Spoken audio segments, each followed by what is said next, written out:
जय हिंद। अभ्यास online class की इस नए वीडियो में मैं कृष्ण आप सभी का स्वागत करता हूं। आज की इस वीडियो सेक्शन में हम बात करने वाले हैं CG Vyapam, CGPSC, Chhattisgarh police भर्ती। इन सभी में दोस्तों आपका सामान्य ज्ञान से रिलेटेड प्रश्न पूछा जाता है, और वो भी छत्तीसगढ़ सामान्य ज्ञान का। तो उसका लगातार हम लोग प्रतिदिन जो है प्रैक्टिस कर रहे हैं दोस्तों एमसीक्यू के माध्यम से। और ये इस वीडियो सीरीज़ का दोस्तों 5वां नंबर का पार्ट है। अगर आप जो है अन्य पार्ट नहीं देखे हो, पार्ट नंबर 4, तो आप उसको भी ज़रूर जा करके देख लीजिए दोस्तों। अलग से प्लेलिस्ट बना हुआ है छत्तीसगढ़ एमसीक्यू के नाम से। तो इस तरीके के प्रश्न पूछा जाता है जो दोस्तों जो आपके हर कंपटीशन के लिए महत्वपूर्ण होने वाला है। ठीक है, तो वीडियो को दोस्तों शुरू से लास्ट तक जरूर देखिएगा। आपका 10 में से कितना नंबर सही होता है दोस्तों कमेंट करके भी ज़रूर बताइएगा, क्योंकि इसमें जो है पूरी तरीके से आपका ही इसमें एमसीक्यू होने वाला है। तो चलिए दोस्तों वीडियो स्टार्ट करते हैं।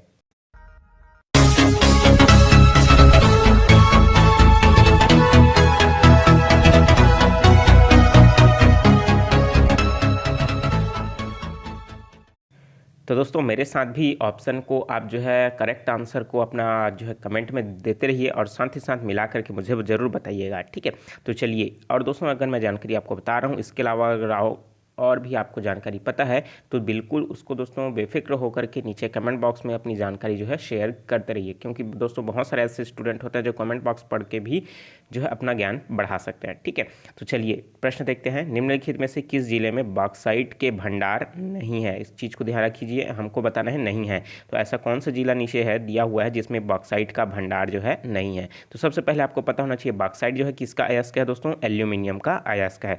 ठीक है, और साथ ही साथ दोस्तों बॉक्साइट जो है इसका भंडारण जो है कौन से जिले में नहीं होता है? सरगुजा में। तो दोस्तों आप पूरी तरीके से सरगुजा में इसका भंडारण हुआ है। साथ ही साथ कांकेर जिले में भी है और कबीरधाम जिले में भी है। अगर मैं बात करूं दोस्तों राजनांदगांव में, तो राजनांदगांव में जो है पूरी तरीके से कोई भी बॉक्साइट के ना तो खनिज वहाँ पास पाया गया है। ठीक है, अगर मैं बात करूँ राजनांदगांव में, तो जो चांदनी डोंगर है तो वहाँ पास जो है फ्लोराइड पाया जाता है। और वहाँ का जो है दोस्तों एक और जगह है, कौन सा? अम्बागढ़ चौकी जो ब्लॉक है, वहाँ पास जो है पूरी तरीके से आर्सेनिक पाया जाता है। ठीक है, तो इसलिए ऑप्शन नंबर स इज क्या हो जाएगा? करेक्ट आंसर हो जाएगा। ठीक है, चलिए दोस्तों देखते हैं नेक्स्ट क्वेश्चन। राजनांदगांव जिले का बोटिया टीबू किस खनिज के लिए प्रसिद्ध है? तो दोस्तों बोटिया टीबू में क्या पाया जाता है? तो क्या यहाँ लोहा पाया जाता है, कोयला, बॉक्साइट या फिर चूना पत्थर? तो दोस्तों आपको बताना है, बहुत ही इंपॉर्टेंट है, बहुत बार प्रश्न जो है पूछा जा चुका है। तो दोस्तों राजनांदगांव में लोहा का अयस्क जो है यहाँ पास जो लोहा का है दोस्तों खनिज जो है वो जगह कौन सा? बोरिया टिब्बू। तो उसके लिए क्या है यहाँ पास जो है प्रसिद्ध है। ठीक है, तो इसलिए ऑप्शन नंबर अ इज क्या हो जाएगा? Correct answer. चलिए देखते हैं नेक्स्ट क्वेश्चन। हलषष्ठी त्यौहार क्यों मनाया जाता है? तो आपको पता होगा दोस्तों हलषष्ठी त्यौहार जो मनाया जाता है वो क्यों मनाया जाता है? ऑप्शन दिया हुआ है अच्छे फसल के लिए, अच्छे पति के लिए, मतलब पति की दीर्घायु के लिए, पुत्र की दीर्घायु के लिए, या फिर सुख संपत्ति की प्राप्ति के लिए। तो दोस्तों इसका जो राइट आंसर हो जाएगा, तो इसमें अगर मैं क्लियर रूप में बता दूं तो अच्छी फसल की कामना के लिए हम दोस्तों जो हरेली त्यौहार है उसको मनाते हैं। ठीक है, और पति की दीर्घायु के लिए दोस्तों जो आपका जो त्यौहार है वट व्रत, ठीक है, तो इसको मनाया जाता है। और हलषष्ठी है जो है दोस्तों उसको जो है पुत्र की दीर्घायु के लिए जो है ये मनाया जाता है। और सुख समृद्धि तो आपको पता ही है। ठीक है, तो इसलिए क्या हो जाएगा? ऑप्शन नंबर स इज क्या हो जाएगा? Correct answer. तो दोस्तों आपने इसका राइट आंसर क्या लिया था, आपने क्या सोचा था, कमेंट करके ज़रूर बताइएगा। और ये जो क्वेश्चन है दोस्तों आपका जो 14 फरवरी जो एग्ज़ाम हुआ था उसके प्री में जो यह एग्ज़ाम जो है इसे पूछा गया था, किसमें? सीजीपीएससी में। देखते हैं नेक्स्ट क्वेश्चन। यदि सरपंच अपने पद से त्यागपत्र दे देता है तो क्या होगा? तो ये पंचायती राज से रिलेटेड जो है प्रश्न भी पूछा जाता है।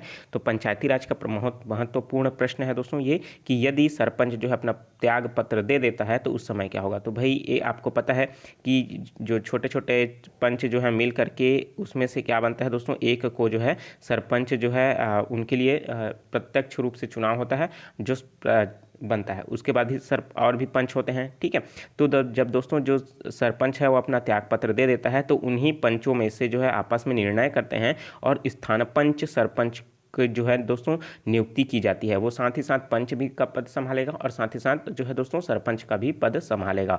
ठीक है, तो इसलिए उन पंचों में से आपस में ही डिसाइड करके उनमें से एक जो है पंच है उसको स्थानापन्न सरपंच के रूप में नियुक्त किया जाता है। तो ऑप्शन हम लोग देख लेते हैं। तो उस सरपंच शेष अवधि के लिए सरपंच बना रहेगा। तो मतलब दोस्तों उप सरपंच शेष अवधि के लिए सरपंच बनेगा क्या? बिल्कुल नहीं। तो किसी पंच को सरपंच बनाया जाएगा? बिल्कुल पंच को सरपंच बनाया जाएगा, लेकिन सभी के सहमति से बनाया जाएगा। तो ऑप्शन और देख लेते हैं कि कौन जो है इसमें सही हो रहा है कि नहीं हो रहा है। तो आप देख लेते हैं, प्रभारी सरपंच जो है उसको नियुक्ति की जाएगी, तो बिल्कुल नहीं, प्रभारी की कोई इसमें है नहीं है दोस्तों, कोई भी इंचार्ज इसमें नहीं ले आ जाएगा।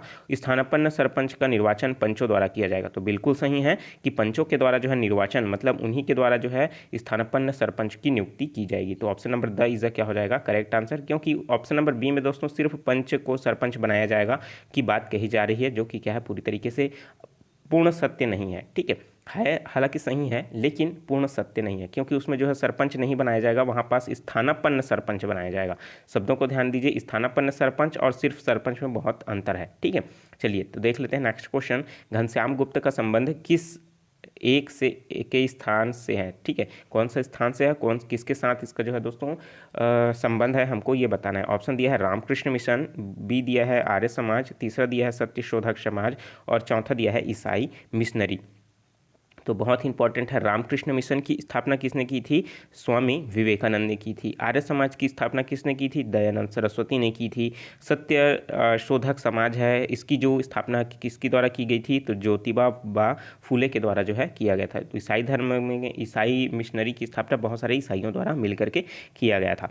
तो दोस्तों हमको ये बताना है, घनश्याम गुप्त आपको पता होगा एक प्रकार की स्वतंत्रता में बहुत बड़ा योगदान है, और छत्तीसगढ़ में दोस्तों इनका जो स्थान है रायपुर क्षेत्र में ज़्यादा रहा है। ठीक है, तो इसलिए क्या हो जाएगा, घनश्याम सिंह गुप्त जो है बहुत ही इंपॉर्टेंट है। ठीक है, और ये जो है दोस्तों कहीं ना कहीं जो है दोस्तों आर्य समाज से रिलेटेड है। तो ऑप्शन नंबर बी क्या हो जाएगा इसके लिए सही आंसर हो जाएगा। चलिए देखते हैं दोस्तों नेक्स्ट क्वेश्चन। कलचुरी वंश का संस्थापक है, बहुत ही इंपॉर्टेंट, वेरी इंपॉर्टेंट, और बहुत बार प्रश्न जो है व्यापम में भी CGPSC में भी पूछा जा चुका है। ठीक है, तो ऑप्शन दिया है कमलराज, कलिंगराज, कोकलदेव प्रथम, रत्नदेव प्रथम।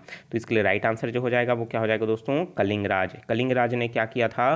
तुमान में रह करके कलचुरी वंश का जो है पूरी तरीके से शासन संभाला था, बागडोर। उसके बाद दोस्तों कलिंगराज के बाद कमलराज आया, और कमलराज ने भी तुमान में रह करके पूरा कलचुरी वंश को देख रेख किया, संभाला और वहाँ शासन किया। उसके बाद दोस्तों जो आया वो आया रत्नदेव प्रथम। रत्नदेव प्रथम ने क्या किया? तुमान में रह करके शासन किया, लेकिन तुमान में रहते हुए भी उसने रतनपुर को अपनी राजधानी बना करके अपना जो राजधानी है उसको ट्रांसफ़र कर दिया, कहाँ? रतनपुर में, और वहाँ पास क्या हुआ? अपना जो है शासन करने लगा। तो दोस्तों आपको प्रश्न ये भी पूछता है कि तुमान से जो है रतनपुर ट्रांसफ़र करने वाला जो कलचुरी शासक है वो कौन है? ठीक है, तो वो कौन है? रत्नदेव प्रथम है। तो आप इतना ही इसको याद रखिए। देखते हैं नेक्स्ट क्वेश्चन। चित्रोत्पला किस नदी के तट मतलब किस नदी का प्राचीन नाम है? तो चित्रोत्पला जो है दोस्तों किसका प्राचीन नाम है? इंद्रावती नदी का, हसदेव नदी का, महानदी का, या फिर लीलागर नदी का? तो इसलिए दोस्तों पहले आप कमेंट करके जरूर बताइए कि इस चित्रोत्पला जो है किस नदी को कहा जाता था। ठीक है, तो चित्रोत्पला के बारे में कुछ मैं जानकारी आपको बता देता हूँ। चित्रोत्पला के निकट में जो शहर बसा हुआ है वो कौन सा है दोस्तों? सिरपुर। ठीक है, और सिरपुर कौन से जिला में आता है? महासमुंद जिले में आता है। और सिरपुर की जो मंदिर है उसको क्या कहा जाता है दोस्तों? लक्ष्मण मंदिर कहा जाता है, जिसको महारानी वारसा देवी के ने अपने पति हर्ष गुप्त के याद में उनको बनाया गया है। ठीक है, और साथ ही साथ दोस्तों इसमें जो है बालार्जुन, ठीक है, तो उनके जो पुत्र है बालार्जुन, उन्हीं के द्वारा जो है दोस्तों वहाँ पास गंधेश्वर महादेव का मंदिर भी बनवाया गया है। गंधेश्वर महादेव जो है पूरी तरीके से क्या है? एक शिव मंदिर है। ठीक है, अर्थात वहाँ पास क्या है, आपको नाम से ही पता चल रहा होगा, गंधेश्वर महादेव मंदिर। ठीक है, तो आपको पता होगा कि वहाँ पास जो है हल्का सा क्या होता है? गंध आता है, जो वहाँ तक जब तक वहाँ से निकलोगे नहीं वहाँ पास क्या क्या हो जाएगा? वो गंध बाहर नहीं जाता है। तो दोस्तों लक्ष्मण मंदिर सिरपुर का जो है बहुत ही फेमस है। ठीक है, और साथ ही साथ दोस्तों सिरपुर में क्या हुआ था कि बौद्ध जो है, गौतम बुद्ध जो है उस समय आए हुए थे, और साथ ही साथ वहाँ पास रुकने के लिए उनके लिए दो चीज़ें बनाई गई थी। ठीक है, तो दो विहार बनाया गया था, एक बौद्ध विहार एक और एक था क्या? स्वस्तिक विहार। तो जितनी जानकारी मुझे याद आती जा रही है मैं आपको बताने की कोशिश कर रहा हूँ। ठीक है, और साथ ही साथ दोस्तों आपको पता है कि चित्रोत्पला नाम जो है किस नदी पर है? तो आपको पता चल चुका होगा कि जो सिरपुर है वो किस नदी के किनारे बसा हुआ है दोस्तों? तो महानदी के किनारे बसा हुआ है। तो चित्रोत्पला जो है दोस्तों वो क्या है? महानदी का ही पुराना नाम है। ठीक है, और ये किसके ऊपर नाम रखा गया है दोस्तों? तो ये जो है पूरी तरीके से जो अर्जुन की जो पत्नी थी, ठीक है, उनके नाम पर ही इनको रखा गया है और उनका जो पुत्र है उन्हीं का ही क्षेत्र क्या था, ये इस समय रहा था इधर। तो दोस्तों पूरी तरीके से महानदी का जो पुराना नाम क्या है, चित्रोत्पला, और चित्रांगदपुर जो है दोस्तों सिरपुर का पुराना नाम है। ठीक है, याद आ गया अभी, नहीं तो भूल जाता। ठीक है, चित्रांगदपुर जो है दोस्तों किसका नाम है, सिरपुर का पुराना नाम है। और चित्रोत्पला जो है दोस्तों वो नदी का नाम है, किसका, सिरपुर के जो पुराना नाम है उस समय का। ठीक है, और चित्रांगदा किसका नाम है दोस्तों, चित्रांगदा जो है वो अर्जुन, महाभारत काल में जो अर्जुन थे ना, अर्जुन का जो पत्नी थी उसका नाम क्या था, चित्रांगदा, और उसका जो पुत्र था, ठीक है, वही इस क्षेत्र में क्या किया है, शासन कर रहा था। ठीक है, इतनी सारी जानकारी थी, इंपॉर्टेंट है, आप याद रख लीजिएगा। अब बात करते हैं इंद्रावती को, तो इंद्रावती का भी पुराना नाम रहा होगा, है ना भाई। तो इसको पुराना नाम जो है मंदाकिनी नदी के नाम से इसे जाना जाता था। हसदेव नदी को क्या कहा जाता था, हसदो नदी। ठीक है, हसदो नदी। ठीक है, तो और इसी तरीके से दोस्तों महानदी को आपको पता चल गया। लीलागल को जो है दोस्तों निडिला नदी के नाम से जाना जाता है। क्या, कौन सा नदी, निडिला। ठीक है, तो इतनी सारी जानकारी थी, एक ही क्वेश्चन बहुत सारा क्वेश्चन कवर करने की मैंने कोशिश की ताकि आपको जो है याद रहे। देखते हैं क्वेश्चन अगला, 1916 में किस स्थान पर होम रूल लीग का सम्मेलन आयोजित किया गया था। तो छत्तीसगढ़ में कहाँ किया गया था, राजनांदगांव में, बिलासपुर में, दुर्ग में, रायपुर में, या फिर धमतरी में। बहुत ही इंपॉर्टेंट हो जाता है होम रूल लीग सम्मेलन का आयोजन। तो प्रश्न में ही समझ आ रहा है कि कब हुआ था, 1916 में। बताने की जरूरत है क्या, बिल्कुल नहीं। और किनके द्वारा प्रारंभ किया गया था दोस्तों, होम रूल लीग जो है एनी बेसेंट और बाल गंगाधर तिलक के द्वारा जो है पूरी तरीके से दोस्तों इसमें होम रूल लीग जो है आंदोलन जो है इसमें प्रारंभ की कराया गया था। ठीक है, तो देखिए ये भारत का नक्शा अगर मान लेते हैं तो ऊपर वाला जो हिस्सा है दोस्तों पूरी तरीके से इस तरीके से बांट देते हैं, तो दक्षिण वाला हिस्सा है ना उसमें पूरी तरीके से एनी बेसेंट ने जो है अपना यहाँ पास काम किया है, और मध्य वाला जो भाग है उसमें दोस्तों पूरी तरीके से बाल गंगाधर तिलक जो है काम किए हैं। तो कहीं ना कहीं तो छत्तीसगढ़ का जो क्षेत्र है वो कहीं ना कहीं बाल गंगाधर तिलक के क्षेत्र में आता था, तो उन्हीं के द्वारा जो है होम रूल लीग जो है भारत छत्तीसगढ़ में चलाया गया। और कौन सा जो जिला है वहाँ पर जो है अत्यधिक जो है काम किया गया, तो वो था दोस्तों दुर्ग जिला। ठीक है, तो रायपुर जिला। ठीक है, तो रायपुर जो है ऑप्शन नंबर द इज क्या हो जाएगा, करेक्ट आंसर हो जाएगा। ठीक है, क्योंकि यहाँ पास बाल गंगाधर तिलक भी आए थे और बहुत सारे जो राजनेता थे उस समय कार्य करने वाले, ठीक है, जैसे घनश्याम सिंह गुप्त, रविशंकर शुक्ल, इन सब जो है यहाँ पास शामिल होकर के उनमें योगदान दिया था।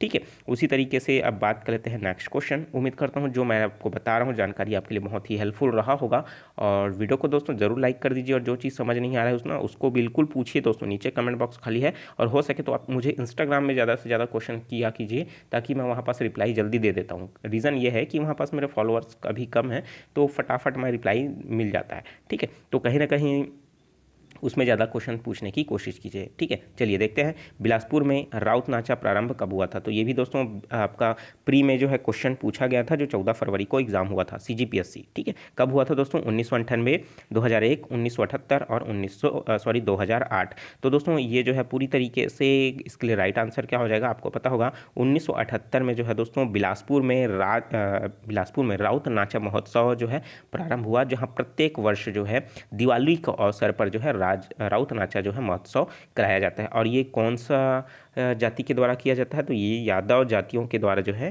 किया जाता है। ठीक है, इतना तो आपको ज़रूर पता होगा। ठीक है, चलिए देखते हैं नेक्स्ट क्वेश्चन। चलिए बहुत इंपॉर्टेंट प्रश्न है दोस्तों, छत्तीसगढ़ मैदान का ढाल किस दिशा में है। तो दोस्तों आपने छत्तीसगढ़ का जो भूगोल है आपने पढ़ा होगा, तो छत्तीसगढ़ के भूगोल में आप जो है पूरी तरीके से समझ ही चुके होंगे कि जो बीच ऊपर वाला भाग, नीचे वाला भाग, और जो है दोस्तों आपका बीच वाला भाग, इनके ढाल कहाँ है, ऊपर वाला का सबसे ऊपर वाला का ढाल का इधर है ना, उसके बाद हल्का सा नीचे आओगे तो इधर मिलेगा आपको, फिर अगर नीचे और आओगे कांकेर के बाद तो उस हल्का ढाल इधर आपको फिर से ऊपर जाने के लिए मिलेगा, और इधर का ढाल है दोस्तों इधर है, इस तरीके से। ठीक है, और इधर बीच का भाग देखेंगे तो ये इस तरीके से इधर जाता है, अर्थात जो मैदानी भाग कौन सा है, ये ऊपर वाला हिस्सा पहाड़ी भाग है, नीचे वाला भी पहाड़ी भाग है। ठीक है, और बचा बीच का वो क्या है, एक मैदानी भाग है, और मैदानी भाग का जो ढाल है वो किधर है, इस दिशा में है, और इस दिशा को क्या कहते हैं दोस्तों, पूर्व दिशा कहते हैं। ठीक है, तो ऑप्शन नंबर सा इज क्या हो जाएगा, करेक्ट आंसर हो जाएगा। अगर मैं बात करूं दोस्तों महानदी की, तो महानदी का उद्गम स्थल आपको पता होगा धमतरी का जो है सिहावा है, वहां पास से निकल करके वो कहाँ जाता है दोस्तों, देखिए ये धमतरी से निकल करके आपका जो है नीचे जाएगा। ठीक है, नीचे कांकेर होते हुए दोस्तों फिर से वापस जो आएगा घूमते हुए इस तरीके से ये चला जाता है कि कहाँ, उड़ीसा, और उड़ीसा में जा करके आगे बंगाल की खाड़ी में जा करके मिल जाता है। ठीक है, तो ये थी जानकारी दोस्तों, इंपॉर्टेंट थी। जितनी भी जानकारी मैंने आपको बताने की कोशिश की सभी इंपॉर्टेंट थे। वीडियो कैसा लगा कमेंट करके ज़रूर बताइए, और जो चीज़ समझ नहीं आ रहा है कमेंट करके ज़रूर पूछेगा। ठीक है, ठीक है। और अन्य भी जो पार्ट है आप उसको ज़रूर देख लीजिए। मैथ्स का ट्रिक है, रीजनिंग का ट्रिक है, आप उनको भी ज़रूर चेकआउट कर लीजिए, क्योंकि आप जो है दोस्तों प्रतिदिन जो है आप मैथ्स प्रैक्टिस किया कीजिए, क्योंकि कहीं ना कहीं जा करके आप जो है एग्ज़ाम के बाद नोटिफिकेशन आता है, उसके बाद अगर आप प्रिपरेशन करते हैं ना, तो कहीं ना कहीं आपको ज़्यादा समय लगता है कोई भी क्वेश्चन को सॉल्व करने के लिए, क्योंकि ऑलरेडी आपके दिमाग में प्रेशर रहता है सारे क्वेश्चन सारे सिलेबस को कवर करना। तो धीरे धीरे भाई आप मैथ्स का प्रैक्टिस करते रहोगे तो उस समय जो है क्वेश्चन सॉल्व करने में बहुत ही आसानी हो जाएगी। ठीक है, और जितना भी मैं बता रहा हूँ दोस्तों, तो अब लिखने की कोशिश ना कीजिएगा, सिर्फ आप प्रतिदिन पढ़िए, आपको धीरे धीरे जो है रटा आ जाएगा। ठीक है, चलिए मिलते हैं नए वीडियो में नए जानकारी के साथ। तो मुझे दीजिए इजाज़त। Take care, all the best, जय हिंद।